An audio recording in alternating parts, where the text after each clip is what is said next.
Tidak ada uji coba yang proper ya. Melawan Filipina, Garuda Muda hanya menang 1-0 dan gol tercipta dari kesalahan lawan. Lalu apa yang menjadi pekerjaan rumah yang harus diperbaiki jelang lawan Malaysia nanti? Kita akan membahasnya bersama dengan pengamat sepak bola Haris Pardede. Bung Harpa, selamat malam. Selamat malam, Mas Egan.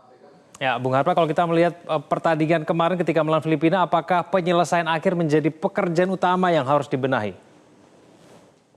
Ya, saya pikir kita bisa melihat dengan gamblang ya bagaimana lini depan kita masih perlu ditantang lagi ya nanti di pertandingan tanggal 21 menghadapi Malaysia.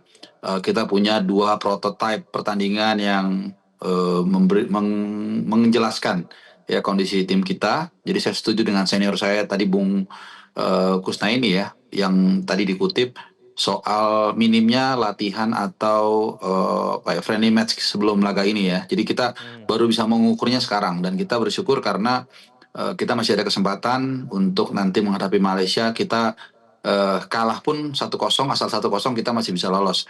Nah, pertandingan pertama lawan Brunei memang agak susah menjadi acuan.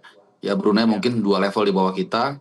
Kemudian saat itu juga kita bermain dengan Jens Raven. Tapi ketika level lawan kita itu meningkat, kemudian juga kita tampil tanpa Jens Raven, kelihatannya kita langsung kesulitan untuk mencetak gol.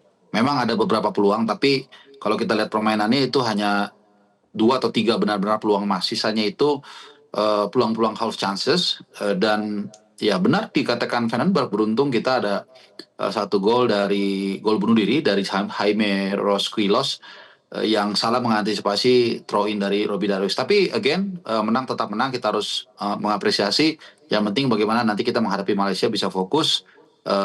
Kalau bisa kita menang, tapi seri pun kita sudah cukup bagus ya, sudah pasti lolos.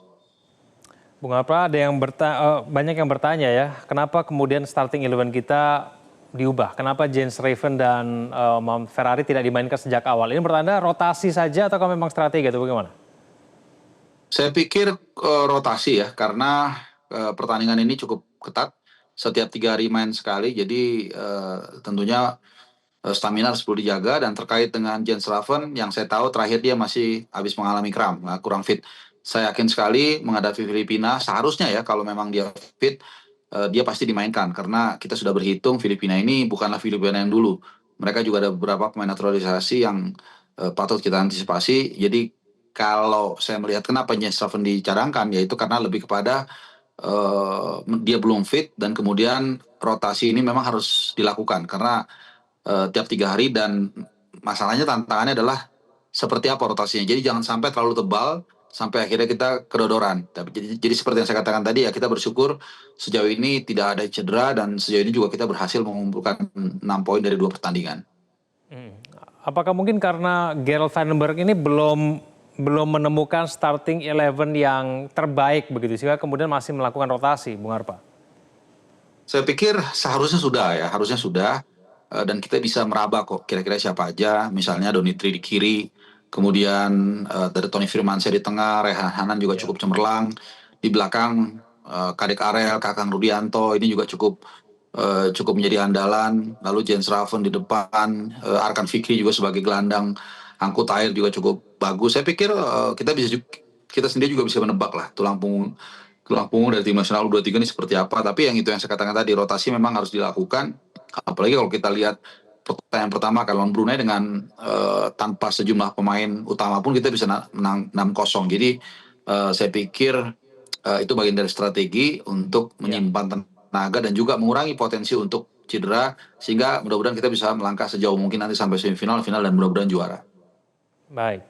Nextnya kita lawan Malaysia, Bung Harpa, ini gaya permainan Malaysia seperti apa sih dan kemudian bagaimana kemudian kita menyiapkan strategi melawan Malaysia ini? Ya, kalau menghadapi dalam sejarah, bukan hanya kita ya, tapi dalam sejarah rivalitas sepak bola di dunia, ada Jerman, Belanda, kemudian ada Inggris, Wales, Argentina, Brazil, dan seterusnya.